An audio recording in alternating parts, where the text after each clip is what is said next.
remember to set your clocks right. Some of us who set them right, it didn't work, but that's okay. Today I'd like to speak with you about Reformation and transformation. How many of you know what principle, without looking, talks about Reformation? It's principle number 8. We said those this morning. We affirm that the doorway to Reformation is never closed against any soul here or hereafter. And I love our spiritualist manual because it does have an interpretation, and this interpretation is by Joseph Whitwell. A natural life where the opportunities for growth and progress to better, higher, and more spiritual conditions are open to all, even as they are here on the earth plane of life. We do teach that transgression of natural law and wrongdoing will necessarily bring remorse and suffering that would be difficult to describe in words and which can only be relieved by the individual's own efforts. If not here, then in the hereafter. If we make our own lives better while here and that of our neighbors happier, we shall unfold that happiness, or heaven on earth, which we shall carry with us into the spirit world. Pretty powerful words when you start to think about what that means. So I am a dictionary buff. I love to look words up in the dictionary, so I happen to look up Reformation. And it says making changes to something with the intent of setting it back on the right path. And I looked up transformation because I was thinking, well, transformation, reformation, what's the difference? And transformation is the modification of beliefs so that actions become natural and thereby achieve the desired results. So when we talk about reformation and transformation, we talk about growth, something new, doing something different, stretching beyond what we think we are. Now, spiritualism teaches not that you have a soul, but that you are a soul and you have a physical body. Now, having said that, a lot of people are focused on our bodies, aren't we? Just general. I mean, we get up, we brush our teeth, we comb our hair, we put clothes on, because we get in trouble if we didn't. And that portion of who we are is just 1%. Because if you took apart the human body, so if we took apart a body, we would put a bunch of hair here, we would put bones here, and intestines here, and maybe a heart and a lung, and you'd lay it all out for a human body. Is that not the same thing that's in a pig or a horse, right? They all have the same thing. We all have bones, we all have all of those internal organs. But is that who you are? No, because who you are goes on after you shed this body, right? So only 1% of you is formed. And if you'll notice in those definitions of reformation and transformation, none of the definition says anything about form, does it? It doesn't. Because we're just using this body as a tool while we're here on this earth plane. I mean, we know that we go on. We prove that in our services with the demonstration of mediumship, do we not? So obviously the people who have passed or transitioned to the spirit world are not in the physical form, yet we can still talk to them. And you have to stretch your mind beyond. And this happened many years ago in 1848 when that peddler said, hey, people need to know that spirit does continue. We are still here. It's just a different vibrational energy. It is a higher vibration. And if you could see how many people are really in this room,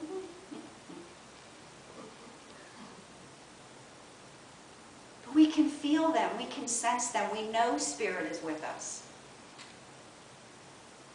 So when we talk about the physical body, we know that we are here in this physical form, which is very dense, it's very solid. And when we make our transition to the spirit world, we don't have a physical body. We're actually more of who we are. We are more spirit there. Because sometimes we get lost with the spirit inside of us. Running our daily errands, doing our daily lives, going to work, getting gas in the car. Your gas is much cheaper here, by the way. It was $2.61 when I left Ocala, and here it's $2.43. I'm like, ooh, getting gas here. But all those little things that we keep in our mind, do we need to ignore them? No. Just because we're spirit first, does that mean that we don't have to take care of our physical body? Absolutely not, because you know if you don't, you know what happens. You get sick, right? But the real part of who we are is spirit. And you can't age spirit. You can't age thought. You can't age feelings. You can't age emotions. So there's a saying that you're only as old as you feel, right? And that's pretty interesting because that's pretty true. Because if you can look in the mirror and say, oh wow, I look this old. But if you don't feel that inside, that's who you are. That young, vibrant energy that is spirit. The essence of who we are is energy. Boundless energy. How many of you feel that? Boundless energy.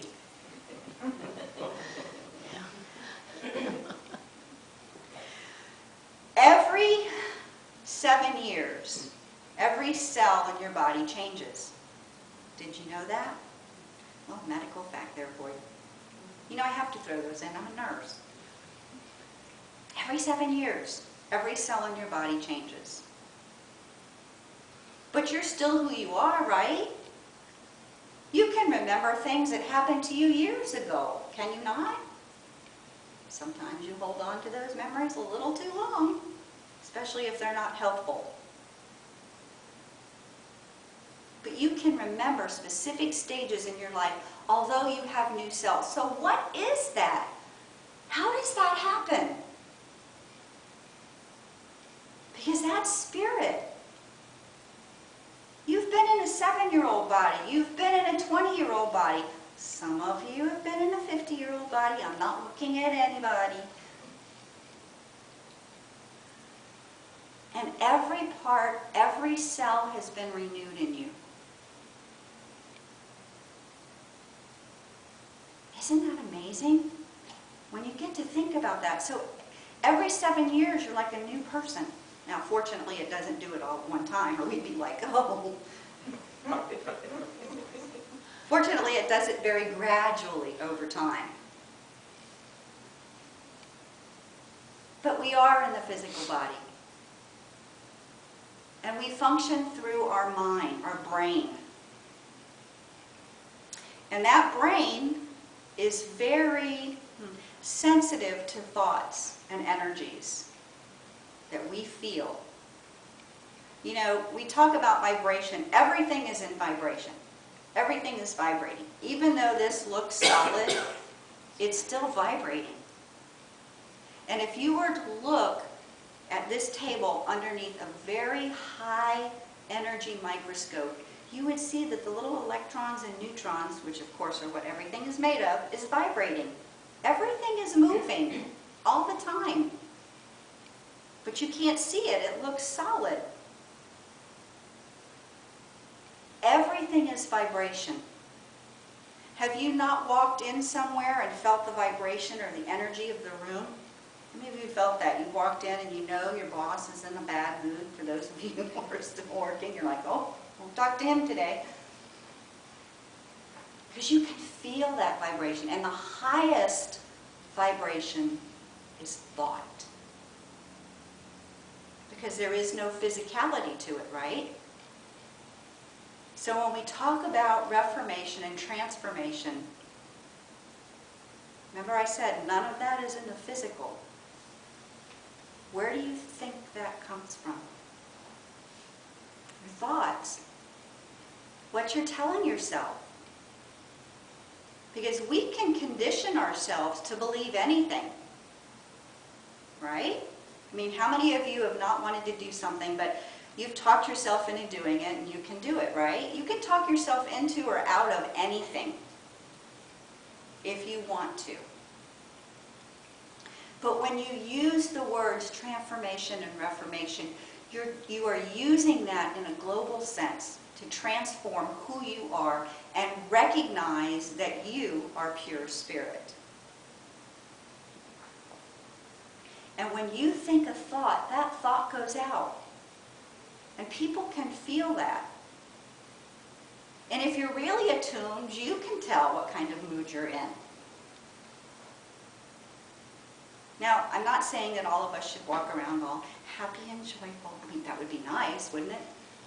But we do have stuff that gets in the way. But it's our thinking that makes it bad. Because I'm telling you, you can look at any situation in your life and you can see good in it. How many of you believe that? Well, see, you've all done that. It sounds so easy, doesn't it? Especially when you're going through it. It's a little more difficult. But if you know that each and every time that you have a thought, that you can change that thought. I can't do it for you. Your friends can't do it for you. Therefore, reformation and transformation is an internal process. We all came here to grow and to learn. And we were given a physical body with which to function in this world. Which, yes, contains a brain through which we think. And yes, we do have to take care of this body. But if we spent as much time taking care of our mental, emotional, and spiritual self as we do our physical self, just think what this world would be. Instead of looking at others and judging people, if we saw the light, if we saw that spark of goodness in each and every person, if we saw through the form, and we touched in with that spirit part, because it's in there, it's in everybody. And I can tell you, once you make your transition, you're still going to be around. And that's the part that we touch in with. That part. Don't look at the form, but we've been so conditioned in judging things. Now, you guys know I'm a nurse, so once again, we can talk ourselves into or out of anything. And so when I see something, I say, well, that's an assessment, because as nurses, we do assessments. You know, oh, that person's walking a little off, it looks like their right knee's bothering them, or what have you. But there is judgment. When you see somebody going down a wrong path, especially if you're a parent, you want to say, don't do that, don't do that, do this, it's going to be better for you, don't you? Don't you want to do that? You want to make it all better. Or if you have a friend who's making bad decisions, you want to make it all better. You want to try to help them. That's not to say that you can't give them your advice and give them your opinion and how you see things. Because sometimes we get stuck in our own little world and we don't try to grow beyond that. And sometimes your friends can say just one thing to you and you're like, oh, you're right. And that can shift you to a whole new level.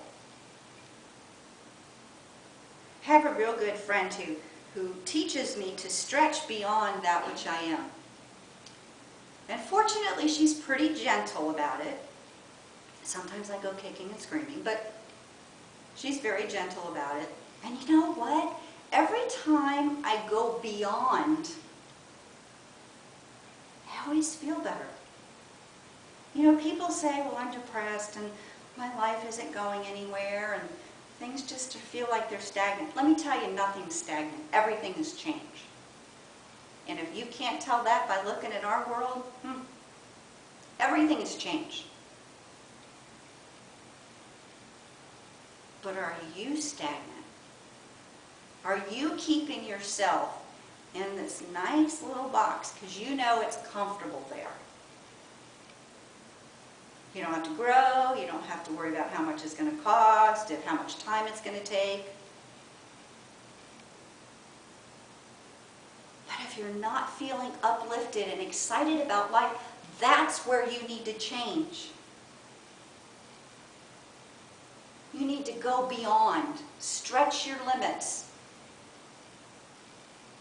It was interesting. I was cleaning out some of my clothes and I got to these pair of shorts, and you guys will understand this. Have you ever had the elastic in something kind of, after a while it gets old and it kind of, you hear it, you stretch it and it goes, and you're like, ooh, that's probably not good anymore. But if you don't stretch them beyond that, they're shorts. But if you go beyond that, they can be something to clean your windows.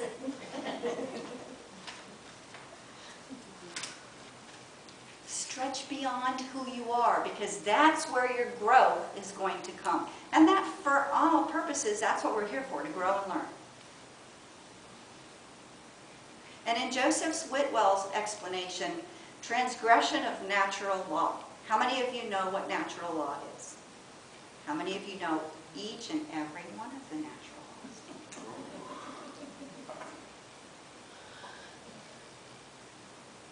But pick one or two, learn about them, practice it in your life, do something different. Go out of your comfort zone. That's how you grow. That's how you learn. That's how you progress. And the best thing about the growth that we do here, guess what? We get to take it to the spirit world. And believe it or not, it's easier here because we have a physical body with which to function. We can learn how to grow. We can listen to people. Listen to different points of view and see if that resonates with you. Sometimes people have a way of picking at something that you've kind of been thinking about doing, but you just haven't got going. I'm going to tell you, you don't have to wait till January to start with your New Year's resolutions. You can start today. You don't need a specific day. It's your choice, though. You have free will. You can choose to remain stagnant, or you can choose to grow. But the whole purpose of Reformation and transformation is to go beyond. Find something that you want to do. Because how many of you have heard of a bucket list that people want to do before they go to the spirit world? They call it die, but they could be much easier in the spirit world. Anyway, you can go anywhere you want, do anything you want, because you're just thought. But aren't you just thought now? Can't you do those things now? What's stopping you? You. You know, when we think about, if you've heard of that astral projection, how many of you have heard of that? Astral projection, where you can actually go somewhere and see there. They have that remote viewing. And even the government's used remote viewing. What does that tell you? That we're so much more than this body. You can go anywhere you want. What do you think we do in meditation?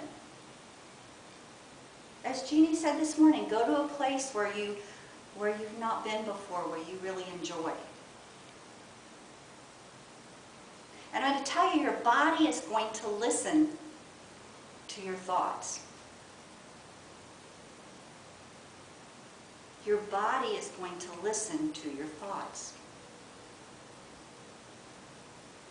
And if you continue to think negative thoughts and you continue to stay stuck, what do you think your body's going to do? It's going to get sick. It's going to not feel well. You're going to have aches and pains.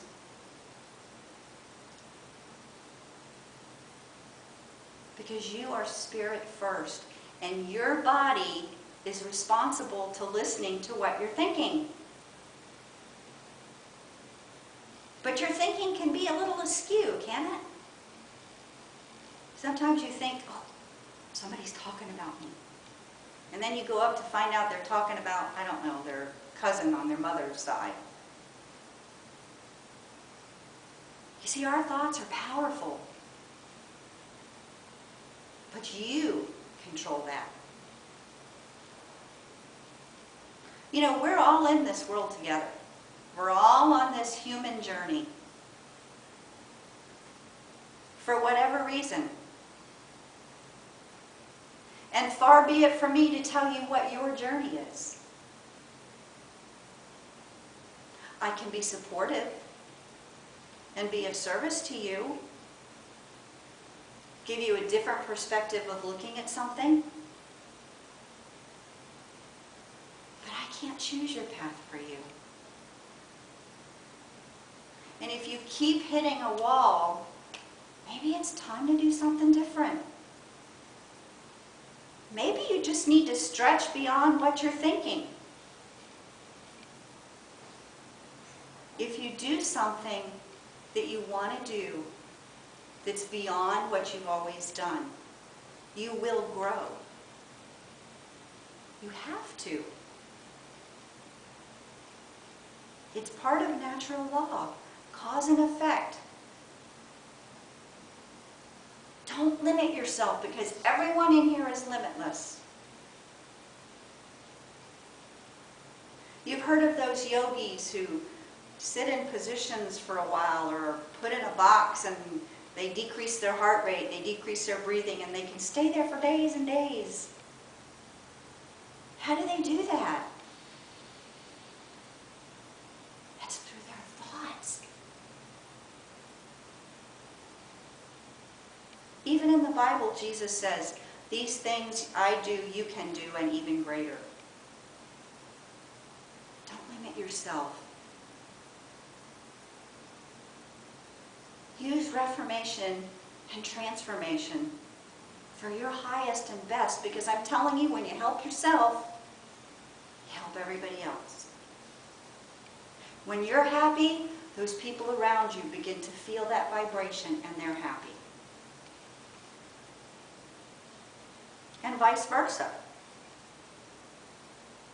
If you're sad, other people around you can feel that.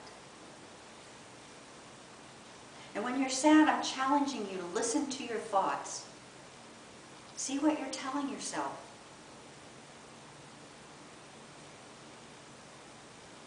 Let's all be on this journey together and help each other with our reformation and transformation. Let's do it now. God bless you all.